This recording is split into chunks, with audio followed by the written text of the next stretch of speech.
लक्ष्मी की सभी पाठिकाओं और पाठकों को मेरा नमस्कार। मेरा नाम युगल जोशी है और मैं बहुत शुक्रगुजार हूँ गृह लक्ष्मी का कि आज मुझे आप लोगों से 30 मिनट का एक किस्सा गोई का सेशन करने के लिए कहा गया है।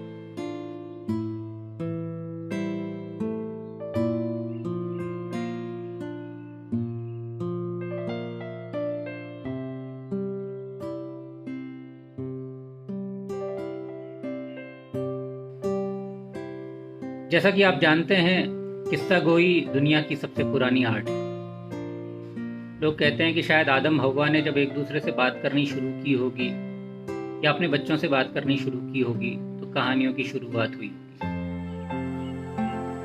लेकिन हमारे यहाँ पुराणों में, उपनिषदों में कहानी की शुरुआत बिल्कुल सृष्टि के आरंभ से हुई बताई जाती है।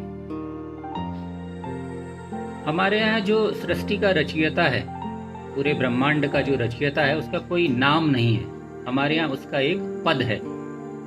हमारे यहाँ उसे कहा जाता है प्रजापति। तो प्रजापति ने जब ये सृष्टि की रचना करी तो वो बहुत अकेले थे, बहुत खुद को अकेला महसूस कर रहे थे। फिर उन्होंने अपने मानस पुत्र बनाए। तो कहानी इस तरह से है कि इंद्र ने एक बार प्रजापति से पूछा कि पिता, मैं आपकी ही तरह बनना चाहता हूं।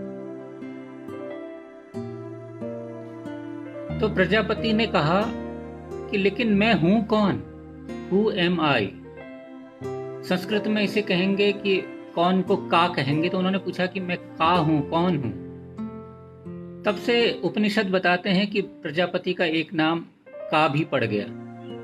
और का जो है, कौन हूं, ये जिज्ञासा को बताता है। और तब से कहते हैं कि सृष्टि के हर प्राणी में ये जिज्ञासा का भाव उसके डीएनए में चला गया। और जैसा ओशो ने कहा है कि हर कहानी किसी अंधे व्यक्ति की जिज्ञासा से शुरू होती है। जैसे गीता धृतराष्ट्र की जिज्ञासा से शुरू हुई थी। तो कहानियां जिज्ञासा से शुरू होती हैं। और हमारे यहाँ तो कहानियों का इतना भंडार है कि आप जितना खोजेंगे उतनी ही ज्यादा कहानियां आप पाएंगे। दोपहर का टाइम है, मैं बहुत गहरी गंभीर बातें नहीं करूंगा। बस आपको आज एक बहुत सुंदर सी प्रेम कहानी सुनाऊंगा जो मैंने पद्म पुराण से ली है। पद्म पुराण के आदि खंड में ये कहानी है। बहुत खूबसूरत प्रेम कहानी है। और जब आप लोगों को सुनाने से पहले कि मैं इसको नए तरीके से आप लोगों को सुनाऊं, आज सुबह मैं जैसे पढ़ रहा था तो तब मेरे दिमाग में एक ख्याल आया कि आप सभी ने कभी कभी फिल्म तो देखी ही होगी। तो सागर सरहदी जिन्होंने कभी कभी फिल्म की पटकथा लिखी थी, या यश चोपड़ा जी ने जिन्होंने ये फिल्म डायरेक्ट करी थी, कभी ये नहीं बताया कि ये कभी कभी फिल्म जो है वो वास्तव में माल्यवान और पुष्पदंती की प्रेम कथा पर आधारित है। तो माल्यवान और पुष्पदंती की कथा आज मैं आपको सुनाता हूँ। आपको लगेगा कि जो ब्रह्म वाक्य साहिर लुधियानवी ने लिखा है, तुझको मुझको जीवन अमृत अब इन हाथों से पीना है, तो ये जो ब्रह्म वाक्य है ये साहिर की पहली कल्पना नहीं है। साहिर बहुत इसके ओरिजिनल थिंकर नहीं है, बल्कि एक पुराण का किस्सा कहानीकार ये बातें लिख गया है पहले इस माल्यवान और पुष्पदंती की प्रेम कथा के आधार पर। तो आइए शुरू करते हैं कहानी। जैसा कि पुराने जमाने की कहानियों में होता था, हमारा एक गंधर्व लोक है, बहुत खूबसूरत। वहाँ के लोग बहुत खूबसूरत हैं। हर तरफ नृत्य होता है, गायन होता है, संगीत है। बहुत सुंदर लोग हैं, उन्मुक्त तरह की जीवन प्रणाली में यकीन करने वाले। और हमारी कहानी का जो नायक है उसका एक पूरा नायक है और उसका नाम है पुष्पदंतक। पुष्पदंतक नाम भी बहुत सुंदर है, मतलब फूलों सा महकने वाला युवक, बहुत सुंदर, बहुत हैंडसम, बहुत मतलब जो पुरुषोचित गुण हो सकते हैं सारे, वो उस पुष्पदंतक में है। और हमारी कथा की नायिका उस समय है मालिनी। और मालिनी के शब्द का अर्थ होता है कि किसी व्यक्ति के गले का हार। तो ये दोनों युवा हैं, मालिनी और पुष्पदंतक, और एक दूसरे के घनघोर प्रेम में हैं। बहुत प्रेम करते हैं एक दूसरे से। सुबह शाम मिलते हैं, कविताएं लिखते हैं, कहानियां लिखते हैं, एक दूसरे के लिए नृत्य करते हैं, गाना गाते हैं। और पूरे गंधर्व लोक में धूम मची है इनके प्रेम की। हर कोई जानता है कि पुष्पदंतक और मालिनी एक दूसरे से कितना अथाह प्रेम करते हैं। और सब लोग इस जोड़ी से बहुत खुश हैं, क्यों नहीं हो। बहुत हैंडसम युवक, समझदार लड़का और बहुत ही सुंदर, सौंदर्य की जो प्रतिमूर्ति हो सकती है वो लड़की। तो सारा गंधर्व लोग इनसे बहुत खुश है। लेकिन विधि का विधान होता है, और जैसा कहते हैं कि विधाता तो प्रेमियों के प्रति बहुत ही कठोर होता है। तो हुआ यूं कि गंधर्वों के राजा चित्रसेन ने एक बार मालिनी को देखा और वो मालिनी पे मोहित हो गए। अब चित्रसेन कोई छोटे मोटे आदमी नहीं थे, गंधर्वों के राजा थे, देवताओं के राजा इंद्र के दोस्त थे, बड़े आदमी थे, बहुत धनी मानी। तो वो आए मालिनी के पिता के पास और मालिनी का हाथ उन्होंने विवाह के लिए अपने लिए मांगा। अब पिता थोड़ा व्यवहारिक जीव होता है, तो मालिनी के पिता ने थोड़ा अपने दिमाग में सोच विचार किया और सोचा कि भाई मेरी बेटी जो है वो चित्रसेन के साथ ही शायद ज्यादा खुश रहेगी। तो उन्होंने चित्रसेन को हाँ कर दी। मालिनी को पता चला तो मालिनी बहुत दुखी हुई, बहुत अधिक दुखी हुई, और उसने खाना पीना बंद कर दिया, अपने कमरे में बंद हो गई। 3, 4, 5 दिन तक कुछ नहीं खाया। अपनी सहेली के माध्यम से पुष्पदंतक को संदेश भिजवाया कि भाई शाम को 5वें दिन शाम मेरा आप इंतजार करना, एक बगीचे में मैं आऊंगी वहां। भूख हड़ताल कर दी उसने, कमरा बंद कर दिया। अब मालिनी के पिताजी परेशान कि बेटी को समझाएं तो कैसे समझाएं। तो फाइनली एक दिन भाग्यवश चौथे दिन की शाम उन्होंने देखा, 5वें दिन की शाम की खिड़की खुली हुई है। तो खिड़की के पास गए और अपनी रूठी बेटी को उन्होंने मनाने की कोशिश की कि बेटा देखो, तुम्हारी बात अपनी जगह सही है, तुम पुष्पदंतक से प्रेम करती हो, मेरी बात अपनी जगह है। मैंने चित्रसेन से वायदा किया है कि अपनी बेटी के लिए मैं एक बहुत योग्य वर दूंगा। और चित्रसेन भी बुढ़ा आदमी नहीं है, जवान है, धनी है, बहुत बलशाली है, इंद्र का मित्र है। तो मैंने अपनी प्रतिष्ठा के हिसाब से तुम्हारे लिए चित्रसेन को चुना है और तुमने अपने प्रेम के लिए पुष्पदंतक को चुना है। तो बेटी, यहाँ पर मैं तुम्हें अधिकार देता हूँ कि तुम मेरी प्रतिष्ठा और अपने प्रेम के बीच में फैसला करो, और जो तुम फैसला करोगी, चाहे चित्रसेन से शादी का हो चाहे पुष्पदंतक से शादी का, मुझे मंजूर हो। अब पिता की बात सुनकर मालिनी बहुत पशुपेश में पड़ गई। क्या करे, अपने प्रेम पे जाए या पिताजी की प्रतिष्ठा है, पिताजी ने जो उसके लिए सोचा है उस पर जाए। तो जैसे जैसे सोचती जाती थी वैसे वैसे उसका निर्णय अपने पिता के निर्णय की तरफ होता जाता था। तो आखिरकार मालिनी ने अपने पिता को सम्मति दे दी कि वो चित्रसेन से उसकी शादी करा दे। अब उधर 5वीं शाम को एक बकुल पेड़ के नीचे पुष्पदंतक बैठा हुआ मालिनी का इंतजार कर रहा है। बहुत देर तक उसने प्रतीक्षा करी। धीरे धीरे पश्चिमी आकाश का सूरज डूबने लगा, रात के फूलों की पंखुड़ियां भी खुल गईं। बस कृष्ण पक्ष खत्म ही हुआ था और शुक्ल पक्ष शुरू हुआ था, तो हल्की हल्की चांदनी पूरे जहान में फैल गई। और इधर उसका दिल डूब रहा था पुष्पदंतक का कि मालिनी का तो कोई नामो निशान कहीं था ही नहीं। अब प्रेमी आदमी का दिल कैसे डूबता है ये आप सब लोग जानते हैं। कभी उसके मन में कोई भाव आए, कभी मन में दूसरा भाव आए कि मालिनी कुछ हो तो नहीं गया, उसके पिताजी ने उससे कुछ कर तो नहीं दिया। इसी पशुपेश में बैठे बैठे बड़ी रात हो गई। तो रात को देखता है कि थोड़ा श्याम है, थोड़ा श्वेत है, चांदनी का जो पहले शुक्ल पक्ष की पहली चांदनी होती है।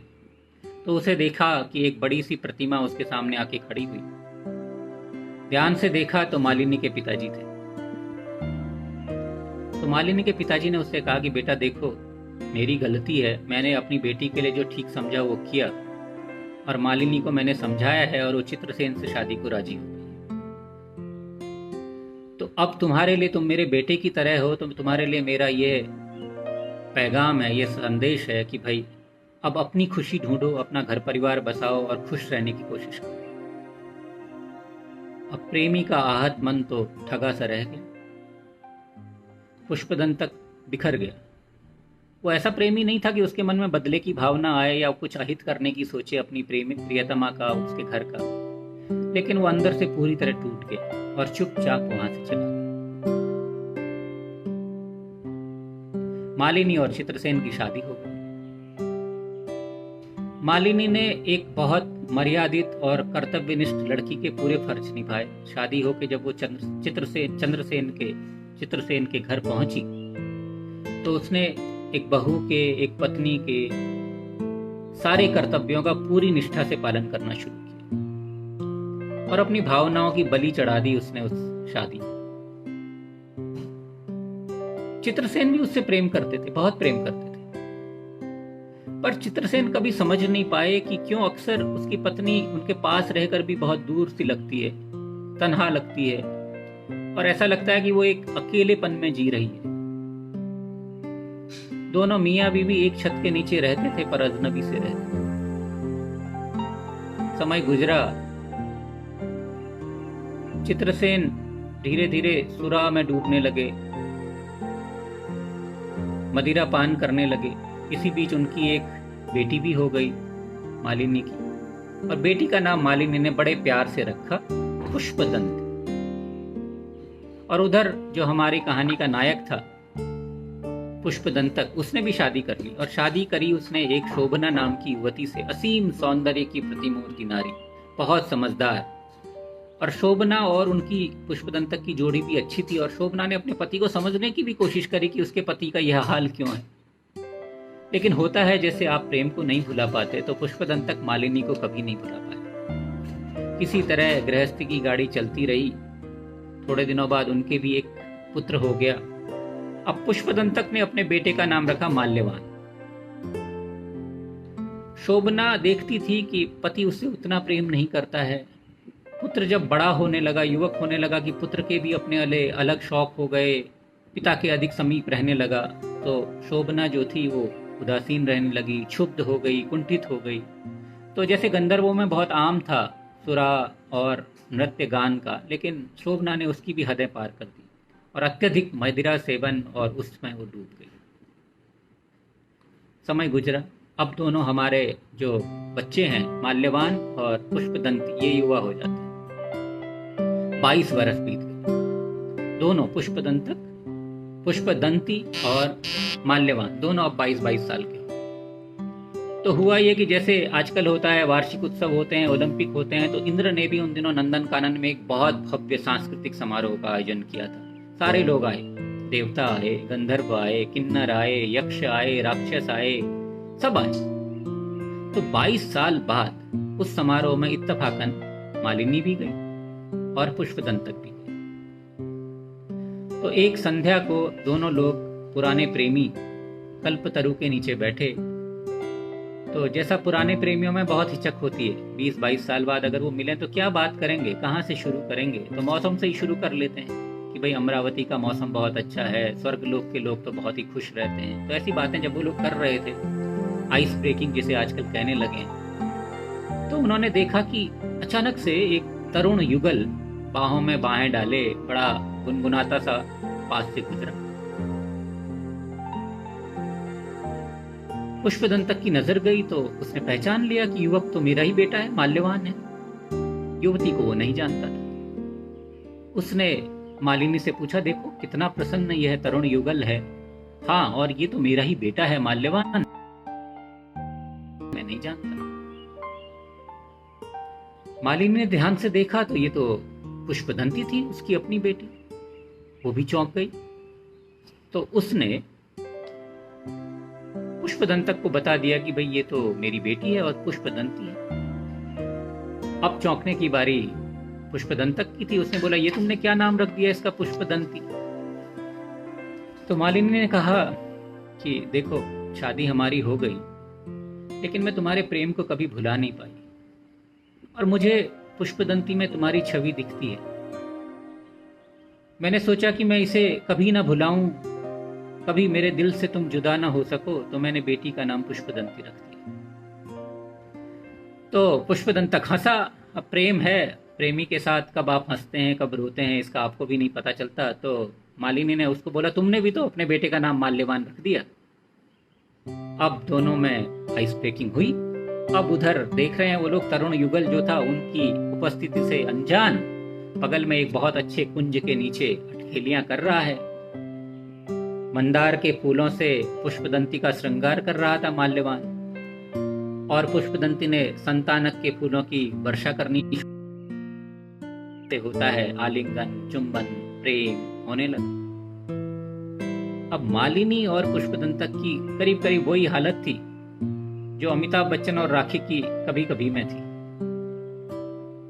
जो सपने इन्होंने देखे थे, जो प्रेम इन्होंने किया था, तो दोनों बुजुर्ग लोगों ने, मालिनी ने और पुष्पदंतक ने, 38-40 साल के लोग रहे होंगे, इन्होंने फैसला किया कि भाई अपने प्रेम की पूर्णता हम इन बच्चों में होने दें। इन बच्चों को, इस तरुण युगल की प्रेम को हम परिणति तक पहुंचाएं। अब बड़ा यक्ष प्रश्न ये था कि शोभना क्या कहेगी, चित्रसेन क्या कहेंगे, क्या वो लोग समझ पाएंगे। अब थोड़ी थोड़ी भैया आहट तो सबको लग जाती है। चित्रसेन को भी पता था कि पूर्व में पुष्पदंतक और मालिनी में प्रेम रहा है, शोभना को भी पता था कि पुष्पदंतक और मालिनी में प्रेम रहा, लेकिन क्या वो लोग ये बात समझ पाएंगे, क्या ये रिश्ता उन लोग को मंजूर हो पाएगा, ये बात थी। अब कहानी आगे बढ़ती है। जैसा मैंने आपको बताया, इंद्र ने सांस्कृतिक महोत्सव का आयोजन किया था, तो अगले दिन बहुत भव्य एक नृत्य होना था जिसमें गंधर्वों का बहुत नृत्य और गान था, और उसके लीड कैरेक्टर थे माल्यवान और पुष्पदंती। तो जो युवतियों की टोली थी उनकी नायिका थी पुष्पदंती और युवकों के सिरमौर थे अपने माल्यवान। तो इंद्र की सभा जुड़ी। इंद्र बैठे थे बड़े सिंहासन पे, उनकी पत्नी शची उनके बगल में बैठी थी, सारे देवगण बैठे थे, हर जाति के जो जो गणमान्य लोग थे, सारे आमंत्रित अतिथि थे, सब बैठे थे। बहुत विशाल सभा जुड़ी थी। अब नृत्य और गान आरंभ हुआ। आरंभ होने से ठीक पहले, जैसा प्रथा है, इंद्र जी खड़े हुए, उन्होंने अपने दिव्य पुष्पहार सभी जो भी लोग वहां उस दिन आए थे, जिन्होंने नृत्य करना था, जो कलाकार थे, उनको पहनाए। अब बड़े आदमी का सम्मान भी बहुत बड़ा होता है और उससे बड़े आदमी का ईगो बहुत जुड़ा होता है। तो सभी कलाकारों को माला पहनाने के बाद उन्होंने आदेश दिया, भाई अपना नृत्य आरंभ करिए। तो नृत्य का आरंभ हुआ। पुष्पदंती का नृत्य क्या था, क्या मोहक नृत्य था। और ये तो जब ग्रुप में नृत्य होता है तो उसकी अलग ही एक उसका अलौकिक आनंद होता है। तो पुष्पदंती भाव विभोर होकर नृत्य कर रही है, सामने उसका प्रेमी है माल्यवान, दोनों लोग नृत्य कर रहे हैं। लेकिन जब दोनों लोग पास पास आते थे, दो युवा शरीर, तो पुष्पदंती तो नृत्य करती थी, प्रेम से अपने प्रेमी को भी देखती थी, लेकिन माल्यवान के साथ हुआ कि जब पुष्पदंती उसके बहुत पास आई तो वो ठगा सा खड़ा रह गया, चित्र लिखित सा रह गया, जैसे कहते हैं। उसे कुछ सूझा नहीं, वो एकदम, उसे मन हुआ कि वो बस बाहों में भर ले अपनी प्रेमिका पुष्पदंती को। तो इसी ऊहापोह में नृत्य की तो ऐसी की तैसी हो गई, वो जो दिव्य माला थी वो भी नीचे गिर गई और माल्यवान के पैरों के नीचे आ गई।